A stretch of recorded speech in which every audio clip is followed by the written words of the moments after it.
Today on the ProLife podcast, we're talking about synthetic embryos, Elon Musk, pro-life march, diaper ads. What do all these things have in common? We're going to talk about this. Let's get started.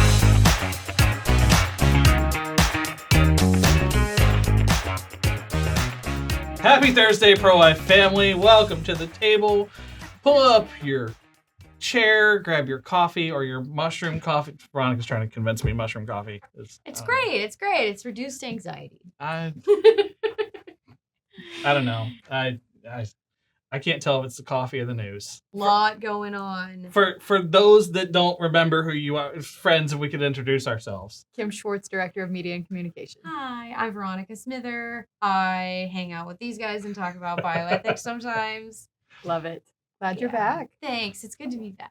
Brett Klingerman, IT Director, nerd, conspiracy theorist, and genuinely disturbed by these articles I put in the chat. Good. Okay, so some of this started in June. It doesn't feel like they picked up some of the other articles until some months down the road, and then I've been researching. I'm speaking at the convention this year. Yay. So I'm researching some stuff to talk about there, and this is kind of on my list to hit my radar. Synthetic embryos. Yeah. Oh man, why? Like just the headline of scientists creating synthetic embryos made me go, wait, hold on. I know. What did we do? Well, Why it's did we do weird it? because for a second I was like, wait, how is this different than IVF? But it actually is extremely It different was extremely different. than IVF. Yeah. But I have a feeling that the average person reading the news might think, oh, this isn't new because we've been talking about embryos through IVF for decades now. Yeah. But this it's is like- different. We should kind of This is different. This Yeah. is sound donated the alarm. stem cells that have been encouraged, coaxed, whatever the process is. I'm not one of these medical lab people. Electrocuted gently. That's That's literally what they do. Whoa. Weird. Tiny little sticks with electric impulses. Yeah. okay. That's how they Thank you. coax them gently. we encourage you with a cattle prod. Okay, Very very tiny tiny cattle cattle prod into turning into this kinds of cells they want, and they figured out that if they get the right ratios of these 3 or 4 types of cells together, you get a human embryo. Yeah, it can develop. Human embryo model. That's what they're saying. The scientists are saying that it's a model. It's not really human. And their intention is to help prevent miscarriage. They want to learn why these embryos often fail and are miscarried. Which I guess you could immediately think that's a noble goal, to Yeah. prevent miscarriage, to study and learn why this happened in the first place so they can learn how to prevent it. But there is a lot being unsaid. Right. Left Well, unsaid. it's like, how are you going to know you prevented a miscarriage until you get it to term? Right. So is this a human or not? And they legally Right. they have to destroy it. Somewhat, the 14 days. The period. scientists in the UK have said, 14 days, because you can't do testing on embryos beyond 14 days. So they have to destroy them. But it's not an embryo? Question mark. Well, and that's the thing. So some of those scientists are arguing that it's not an embryo because it's an embryo model, right? We took donor stem cells. There was no sperm or egg involved. There was another group, another article, where they tried to synthetically create sperm and egg. Okay. Why? Yeah. Whatever. And they had more success, I guess, with, if you can call it success, with making a synthetic embryo. So there's no normal conception process going on.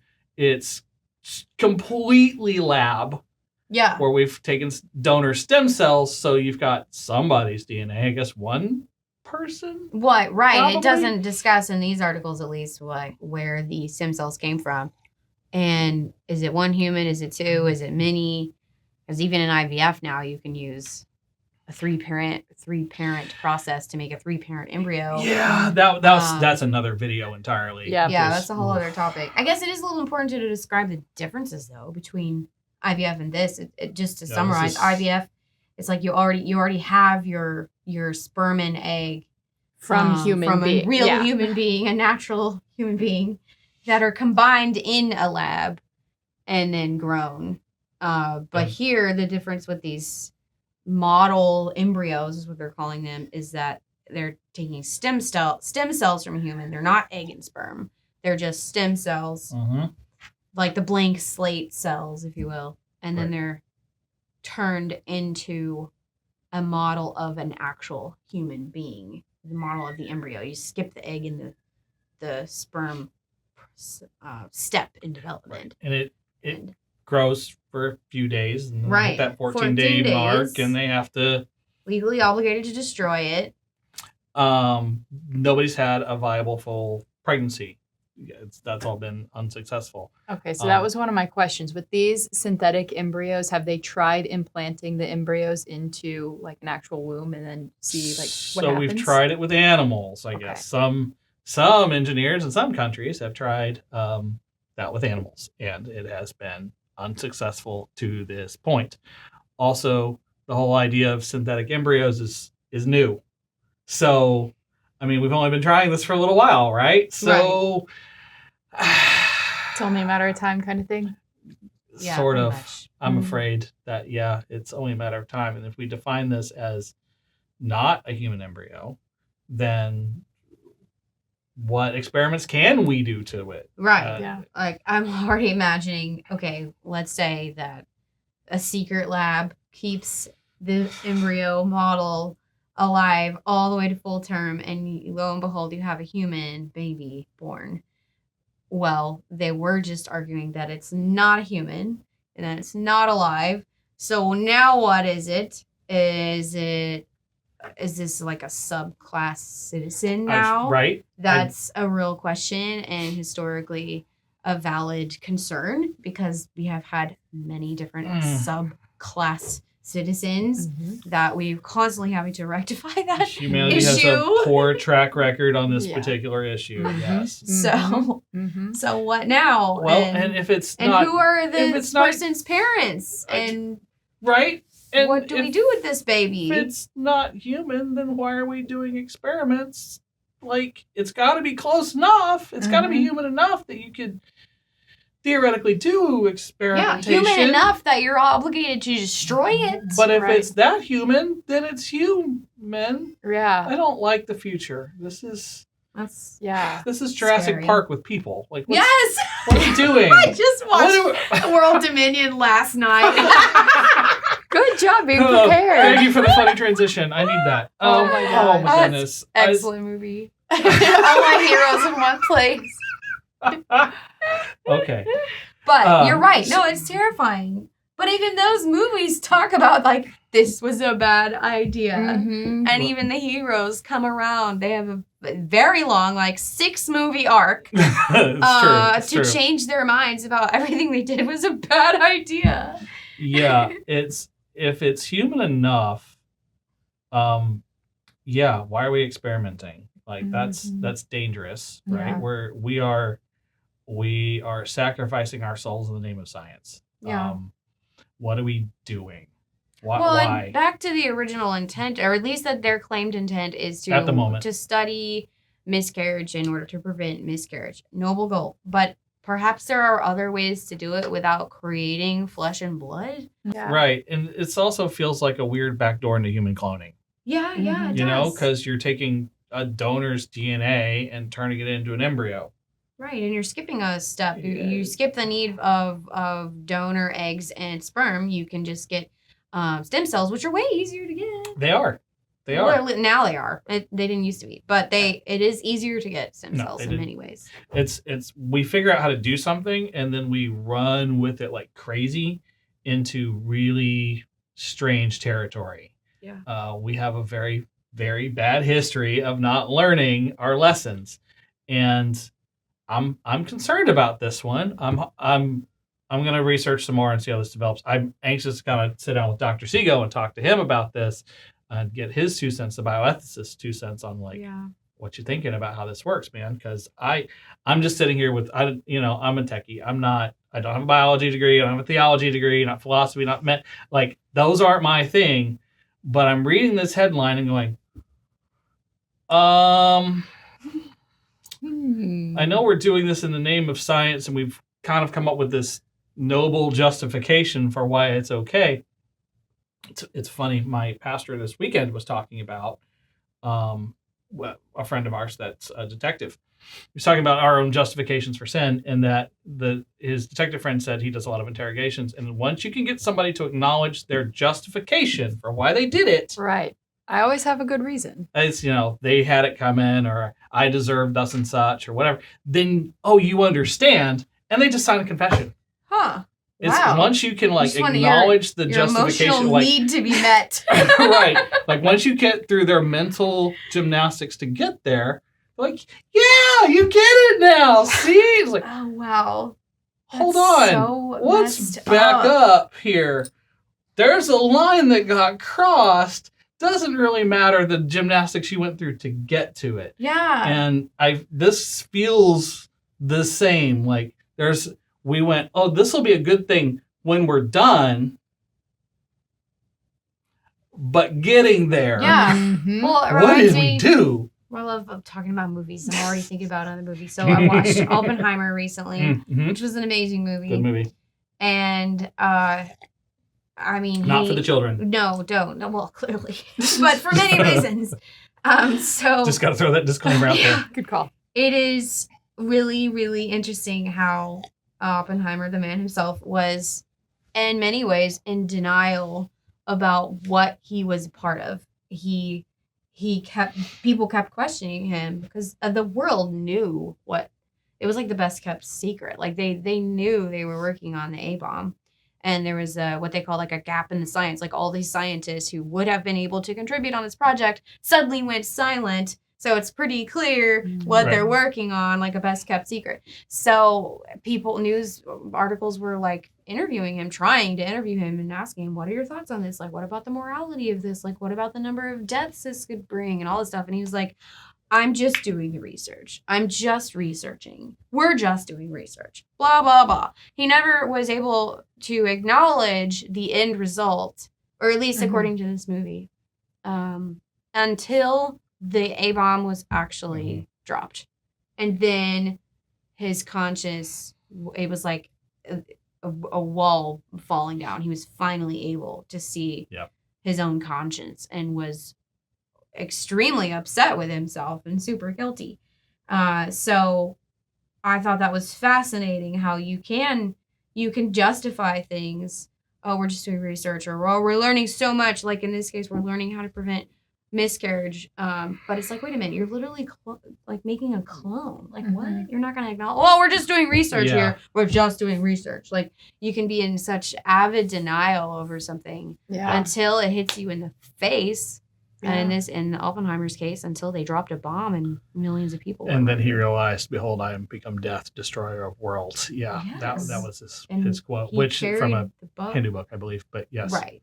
And he carried this burden and was trying to be on the councils about like preventing this in the first place, and then people were making fun of him. Like, what did you think was going to happen, Oppenheimer? It feels a little like the modern AI researchers who are now going, "Hold on, we got to back this up." It's like, well, what did you think you were making? Yeah, and you were racing to get to that finish line in the first place. That was what was exciting to them, and Oppenheimer too. Like he was literally racing.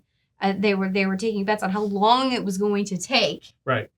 To finish this A-bomb. And so now here, I'm sure, I mean, for decades now, people have been trying cloning in different ways. We had Dolly the sheep, and then we had the 3-parent embryo, and now we have the embryo models here. So people are racing to this sort of finish line too. I mean, it's clear that these people were created for use, that if you're making a synthetic embryo for the purpose of using them for research, like from the entire get-go, you're creating a person for use. So and that's exploitation. Yeah. So that's like illegal. We're taking something.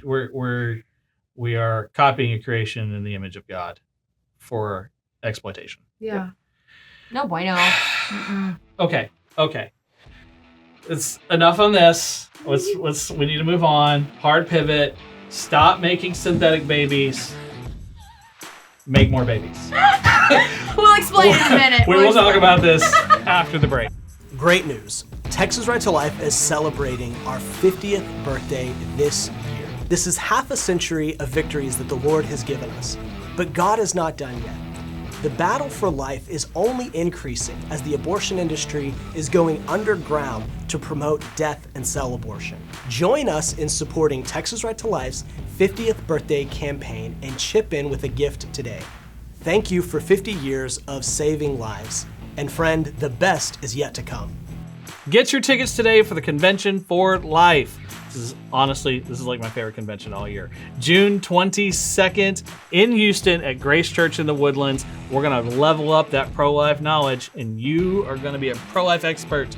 We're going to hear from an amazing lineup of speakers to help you defend your beliefs, including author Danielle D'Souza Gill. If that D'Souza name sounds a little familiar, yeah, Dinesh's daughter. It's going to be an amazing time. We are going to celebrate the anniversary of the overturn of Roe v. Wade, and we're going to look forward and talk about some of the issues facing our movement. Get your tickets at conventionforlife.com. All the details and links below, conventionforlife.com. We'll see you in June.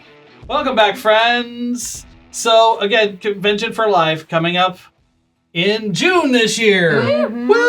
This is a big shift. We're celebrating for the anniversary of Roe v. Wade being overturned. So it's like now, we have a reason to celebrate. Let's do it. Yeah, I like how it's every 6 months too. We got like January. Yeah, and June. Exactly. Awesome. Okay, so what's the name of the diaper company? Every Life. Every Life. A Okay. pro-life diaper company. Yeah. Who started an ad campaign, make more babies.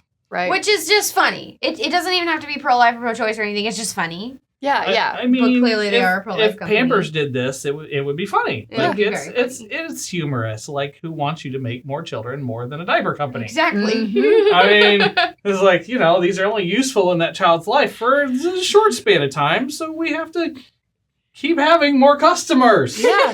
right? Or we don't have a company anymore. I like it. So as humorous, I get it. I get this ad campaign. Well, they had a lot of signage apparently at the March for Life. Yeah, there was like this whole campaign where the Every Life diaper company, they made billboards in Times Square. They flooded the March for Life with signs that said, "Make more babies." It's hilarious, honestly. And I got feedback from the March for Life from people who went, and they said those were the most popular signs at the entire march. I mean, But here's why it's Yeah. so awkward. And it's A bunch of teenage boys were filmed holding the signs and chanting, "Make more babies!" It's like, oh no, wait a minute. There was a supporter who emailed us who said, "Oh, we saw these signs at the march. It was so great. And there were people chanting, 'Make more babies.' And our kids were adding, 'But get married first.'" Yes. I was like, yes, Get please, married important. first. please. There is an order to the family structure. It is good. Yes. Okay, how does Elon tie into this? Oh yeah. Kim, Like, explain. we mentioned Elon. Yeah. Okay, so the diaper company made a billboard campaign too in New York in Times Square, and they used a tweet from Elon Musk that said, "Having children is saving the world," which is true, like awesome. And so they had like this whole influencer campaign, like putting videos out on social media. Somebody tagged Elon in it and said, "Hey, Elon, this was a great campaign, like good job." And Elon responded on X saying, "I had nothing to do with the campaign, but I totally support the message." So it's like, all right, good. So we definitely have, we definitely have this like pro-human approach, like recognizing that children are a gift, and that the opposite side too is like we've just had this very like anti-child culture for so Yeah. long. And we've talked about the ramifications of that so many times on this podcast. So this is just like a lighthearted way to kind of nudge at that like cultural vibe that we have going right now. Right. Make more babies. Wait, I mean, if you want to swing the pendulum back, you're gonna have to nudge it, and you're gonna see the humor in. Okay, we're going to the far end. Just make more babies. Well, yes, but Do it for the right reasons and get married first. Please get married. Yeah, I thought it was a really great like lighthearted approach and everything to just get people to realize like, yeah, actually like it's a good thing to have babies, and who better to say that than a diaper company, right? Gotta provide more True. customers. Yeah. True. So we're not. This is a very funny ad campaign. I love this ad campaign. Teenage boys, calm down. Yeah. Okay? Just calm down. Go to your room. Go to your room and think about what you do. This is why we can't have nice things. True. I do love the idea. That's a brilliant campaign, and I love that it's a pro-life group that came up with this viral, funny ad campaign. We're not typically known for humor, Yeah. and so it's good to see that they're just like lightheartedly kind of poking at what we're doing, what we want to do, and obviously who their customer base is. Yeah. Yeah, for real. How do you feel as their customer base? How do you feel about this ad? I think it's hilarious. And because I maybe I'm different than a lot of people around me, but I actually do like always want to have another baby. And I know that's not typical. Don't That's need that not much normal. encouragement, huh? No, I want another one. But clearly, gotta wait, chill out. Like, let him grow up a little bit before we have another one. But I think that it's so funny, and I love the ad. Because, if they want to ensure the longevity of their company, they got to have more customers. Right. I mean, of the human race, Yeah. this is a necessary Higher thing level. for our society and our culture to continue. Right. We have to have more children. Mhm. So Yeah. I can totally see them like teaming up with like a Boss Baby ad or whatever. Oh my gosh. Boss Baby, make more babies. Oh yeah, because Boss Baby. I never saw that movie, but that was the premise, right? Of like, there's just not enough people having children, right? Something like that. There- I don't actually remember. the premise was like the puppy industry is horning in on our Cuteness factor. the cuteness, and like there's not enough love to go around, and we have to compete with the puppy industry. And They're not wrong. Oh my gosh. I mean, But like, there's you more look around, nonprofits helping like dogs and cats. making than Right. there fun are of the for people who babies. say they're dog moms and dog Right. dads or whatever. It's their fur babies. So Just I guess give it was kind of poking fun at that, and in the end, it's like this family thing is good, and we love children, and That's Just give it adorable. a few months for the media to come out and say Boss Baby was right-wing propaganda. Oh, that's an going to be a interesting reach thought. because it was like Jimmy Kimmel and Alec Baldwin. Hey, no one is safe. On that note, Okay, well, on that note, I guess no one is safe. I will wrap this episode up. We've covered the full spectrum from human rights and scientific atrocities to funny ads. So I guess like, share, subscribe, have some awkward conversations with your friends and loved ones now. Share this video, and we will see you in 2 weeks. Thanks for watching.